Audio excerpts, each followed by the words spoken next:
Olá, galerinha, bem-vindos a mais uma aula.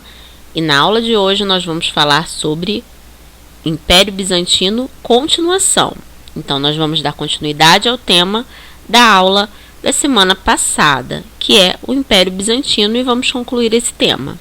Lembrando que este tema está na apostila 3 de vocês. E na atividade que vai ser postada no Educapenha, tem todas as instruções de o que vocês devem fazer na apostila, das atividades, também a orientação para que vocês entrem lá no Positivo On, assim como o link desse vídeo. E também um formulário, um questionário, melhor dizendo, do Google Formulários, para que vocês possam responder algumas questões desse tema. Então, vamos lá? Falando então um pouquinho sobre o Império Bizantino. Esse império, esse governo, ele é todo voltado para a parte da religiosidade. Então, vocês vão ver que ele tem uma ligação bem forte com as questões religiosas.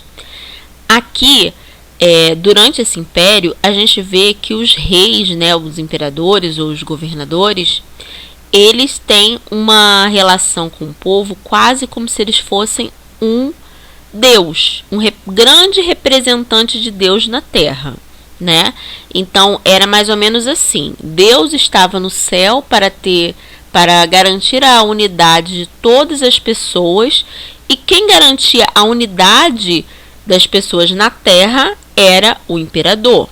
Então, a gente vê essa relação direta da religiosidade com o Império Bizantino.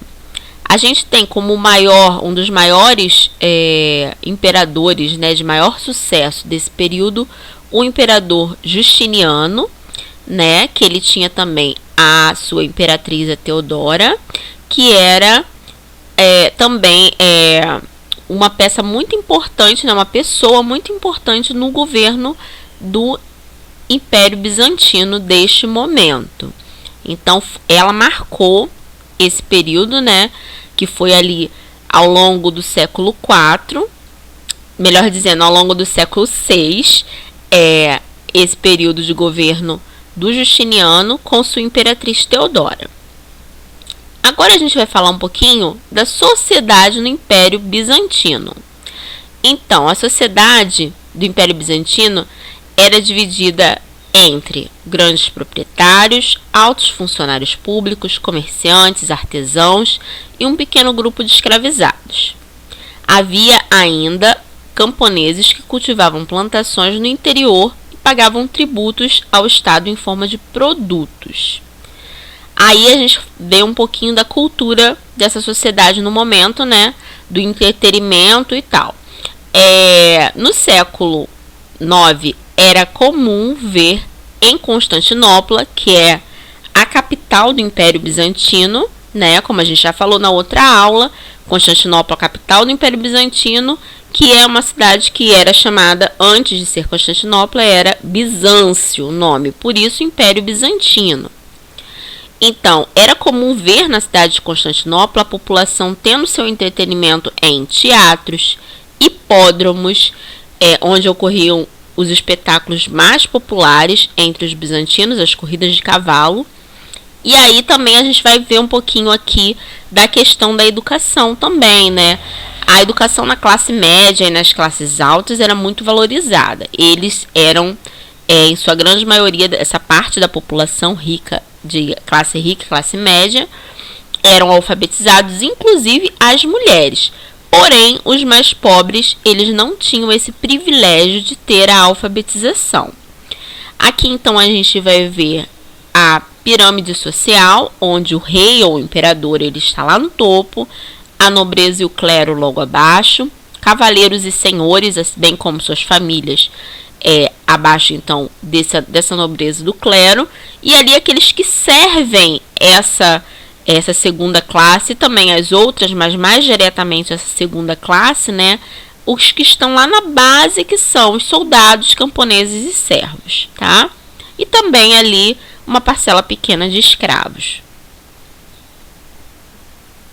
A arte bizantina é uma característica muito marcante desse período, a arte. E o mosaico é a principal obra, né, que vocês vão ver com características desse momento do Império Bizantino. Os mosaicos, obras de arte que já eram conhecidas pelos gregos e pelos romanos, fizeram parte do cotidiano das igrejas bizantinas. As obras geralmente retratavam para os fiéis as histórias da Bíblia e tinham função de ensinar a religião.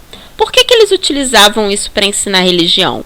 Porque, como eu falei, a questão da alfabetização, né, a questão do saber ler e escrever, era mais voltado para as classes sociais média e rica.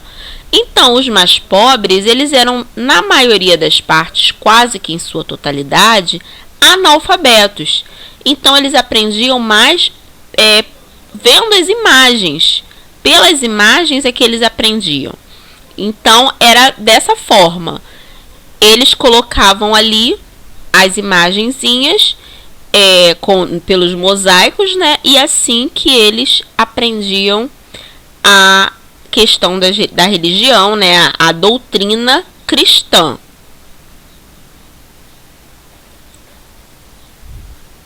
O cisma do Oriente e a divisão da Igreja Católica. Lembrando que, como vocês já viram na última aula, o que predominava no Império Bizantino era a religião cristã. Nesse momento, a religião cristã ela ainda era única, ainda era uma igreja apenas cristã. E a partir desse cisma do Oriente, se tem realmente a denominação católica, ela surge, assim, oficialmente, por conta da divisão. Porque aí se fica a Igreja do Ocidente, a Igreja de Roma é a Igreja Católica Apostólica Romana, e a Igreja Grega, da parte do Oriente, é a Igreja Ortodoxa Grega.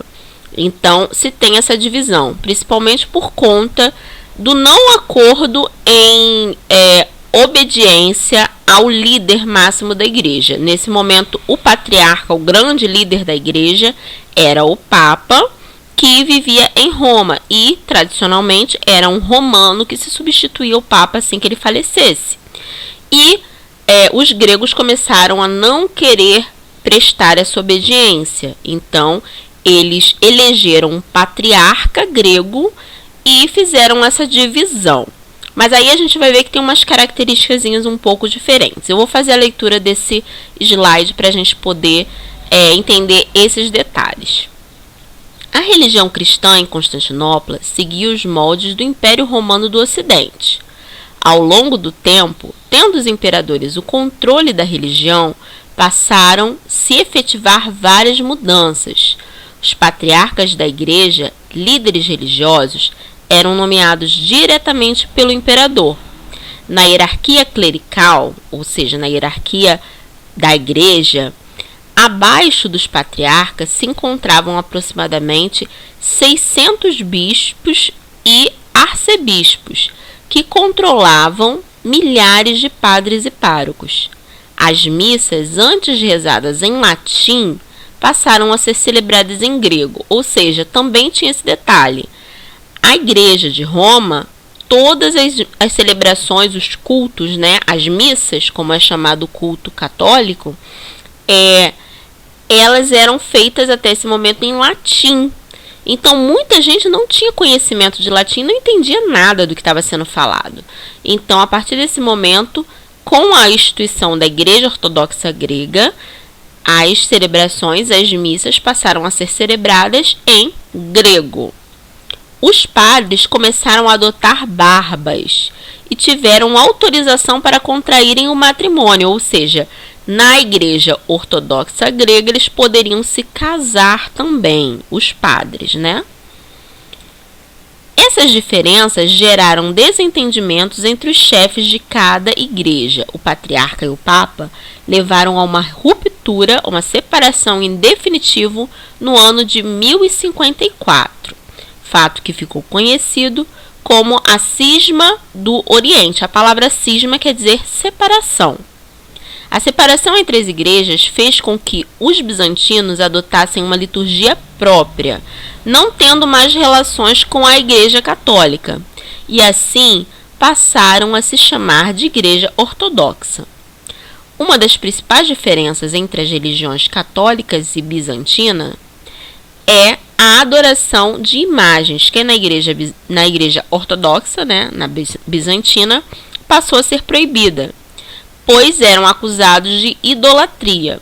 Segundo a interpretação bíblica dos ortodoxos, o culto às imagens era condenado pelas escrituras sagradas. Essa discussão dividia a sociedade bizantina desde o século VIII, quando o imperador proibiu essa prática. Porém, ocorreram diversas revoltas da população. Muitas delas tinham como incitadores os próprios monges, que eram contrários à ordem do imperador.